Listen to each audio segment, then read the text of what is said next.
नमस्कार दोस्तों, मैं हूं आपका दोस्त अंकित और मैं अपने चैनल पे आप सभी का एक बार फिर से स्वागत करता हूं। दोस्तों, आज एक क्वेश्चन था जिसके बारे में मैं चाह रहा था कि एक छोटा सा वीडियो किया जाए।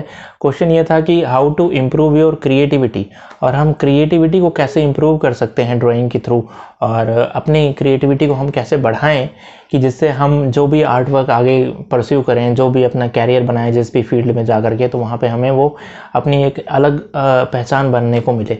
तो इस चीज़ पे बात करते हैं, और ख़ासकर क्रिएटिविटी बहुत ज़्यादा ज़रूरी होती है जब भी आपको कोई आर्ट से रिलेटेड या डिज़ाइन से रिलेटेड कोई एग्ज़ाम क्रैक करना होता है। तो उसमें भी क्रिएटिविटी के अलग नंबर होते हैं जो कि फिक्स्ड होते हैं, और वो आपको तभी मिलते हैं जब आप उसमें कुछ क्रिएटिविटी को इन्वॉल्व करते हैं।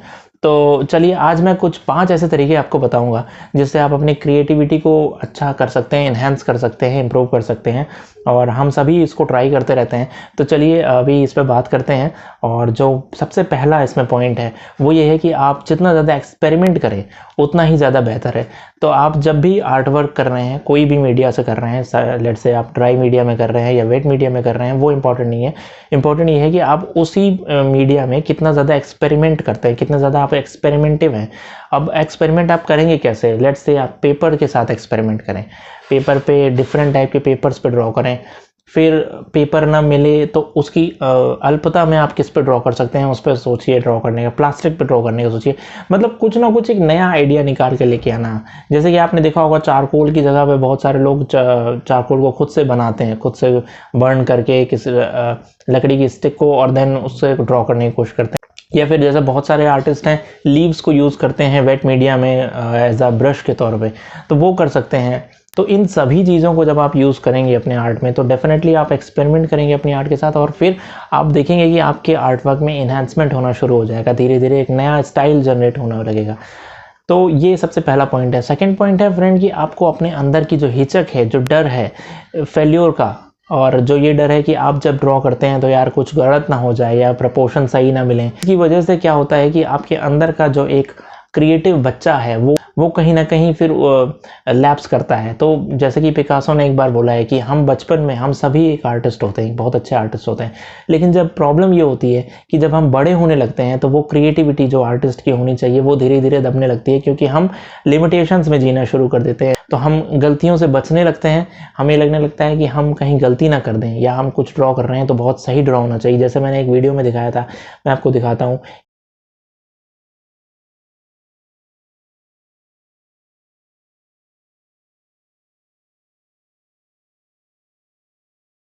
कि जिसमें हम पेंसिल को बहुत ही तसल्ली के साथ धीरे धीरे धीरे धीरे डर के ड्रॉ करते हैं। दूसरा एक आर्टिस्ट जो है वो उसको फ्लो के साथ ड्रॉ करता है। तो फोर्स होना चाहिए, चाहे आप पेंसिल को यूज़ करें, चाहे आप वाटर कलर ब्रश को यूज़ करें, चाहे आप ऑयल कलर के ब्रशेस को यूज़ करें, जो भी आप आर्ट वर्क करें उसमें एक फोर्स नज़र आना चाहिए। ड्राइंग में एक फ्रीडम नज़र आनी चाहिए। जब आप कलर्स को चूज़ करें तो उसमें भी बहुत वाइब्रेंट कलर को यूज़ करें।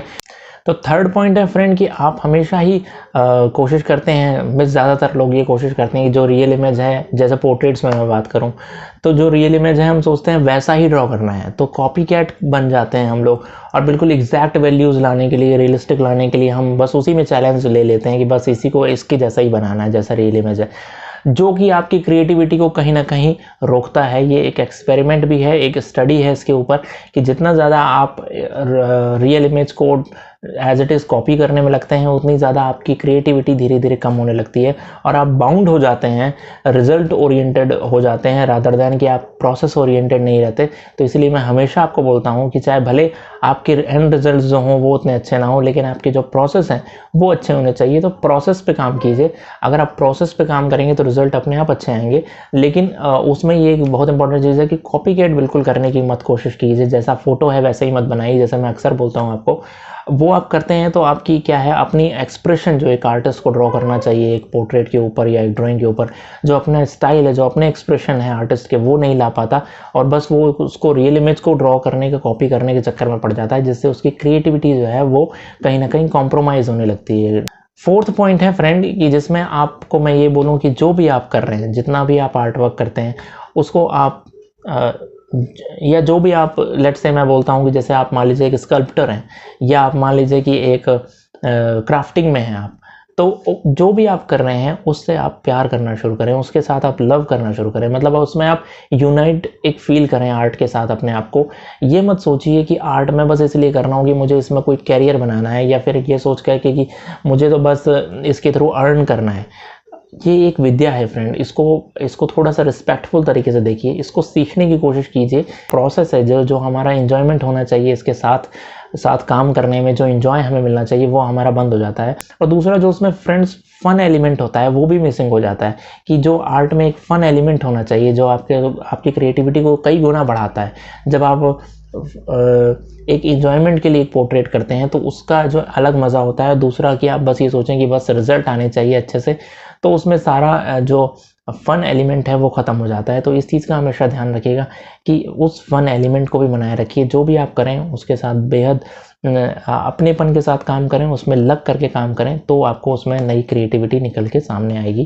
तो सबसे लास्ट पॉइंट जो है, 5वां पॉइंट, वो पॉइंट ये है कि आप अपने आप को किसी एक ही स्टाइल में इतना ज़्यादा इन्वॉल्व ना कर लें कि आप बाकी जितने आर्ट के एलिमेंट हैं उसको ना आप कभी छू पाएँ। तो आपको हमेशा अफसोस रह जाएगा कि यार इस चीज़ में कभी ट्राई नहीं किया। और अपना स्टाइल जो जनरेट करने का होता है ना फ्रेंड, वो ऐसा ही होता है। अक्सर लोग पूछते हैं कि अपना स्टाइल कैसे जनरेट किया जाए आर्ट में, तो उसका तरीका ये है कि आपको पहले सारे तरीके सीखने चाहिए, उसके बाद आप इस रिजल्ट पे पहुंचते हैं कि अब ये इनमें से ये स्टाइल जो है ये मेरा स्टाइल है। मैंने अक्सर आपको इस चीज़ के बारे में बताया है कि आप ये नहीं कर सकते कि आपको अपना स्टाइल जनरेट करना है तो आप कोई और स्टाइल नहीं सीखने वाले, आप बस अपना स्टाइल ही ढूंढ रहे हैं। तो वो आप तभी नहीं ढूंढ पाओगे क्योंकि आपको बाकी चीज़ों के बारे में पता ही नहीं है कि स्टाइल होते कैसे कैसे हैं।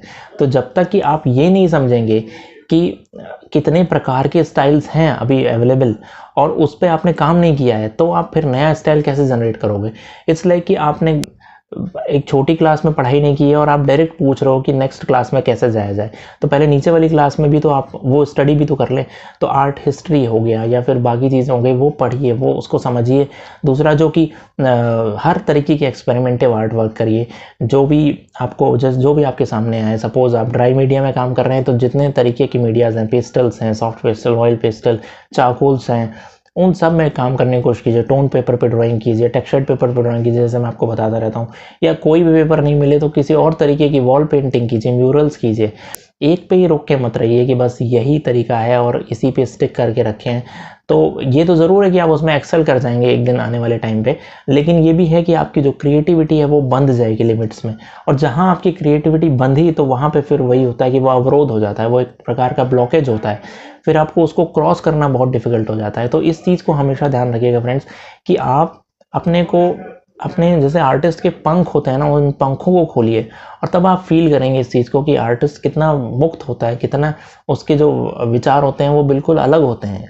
तो ये 5 पॉइंट थे फ्रेंड्स, और मुझे लगता है कि ये 5 पॉइंट आपके लाइफ में क्रिएटिविटी को भर देंगे। कुछ लोग ये समझते हैं कि हम क्रिएटिव ड्राइंग करेंगे तो फिर हम और कुछ सीखने की ज़रूरत नहीं है, हम बस डायरेक्ट क्रिएटिव ड्राइंग ही करेंगे, कुछ भी उठा लेंगे और कुछ भी बोल देंगे कैनवस के ऊपर, कंटेम्प्रेरी बोल के उसको चला देंगे। ऐसा नहीं होता फ्रेंड, आपको आर्ट के प्रोसेसेस सीखने बहुत ज़रूरी हैं। आप किसी भी कॉलेज में जाते हैं आर्ट के, तो ऐसा नहीं है कि आपको बोला जाए कि भैया इनको तो कंटेम्प्रेरी करना है तो इनको अलग लाइन में डाल दो, ऐसा नहीं होता। आपको सारी चीज़ें सिखाई जाएंगी, पेंसिल ड्राइंग हो, ग्रेफाइट हो, चारकोल हो, सारी चीज़ों पे काम कराया जाएगा आपको। चाहे पेस्टल्स हो, चाहे वेट मीडिया हो, चाहे स्कल्पचर हो, चाहे कुछ भी हो, चाहे सिरेमिक्स हो, तो कुछ भी आपको सिखाया जाता है। बहुत सारी चीज़ें आपको बताई जाती हैं, तभी आपका वो इंटेलिजेंस गेन होता है, क्रिएटिव इंटेलिजेंस जिसको बोलते हैं, वो आपको गेन होता है। फिर आप उसमें जा कर के इस चीज़ को समझ पाते हो कि अच्छा ये मुझे सबसे ज़्यादा एस्पायरिंग लग रहा है, या ये मेरे लिए सबसे ज़्यादा मोटिवेटिंग है जिसके थ्रू मैं काम कर सकता हूँ, या ये मेरे दिल के सबसे ज़्यादा करीब है तो मैं इस तरीके से कुछ करना चाहूँ। तो फिलहाल इस वीडियो में इतना ही फ्रेंड्स, और प्लीज़ चैनल को सब्सक्राइब ज़रूर कीजिएगा। और जो भी बात आपको बताई है वो मुझे उम्मीद है कि आपको पसंद आया होगा। तो thank you friends, thank you once again.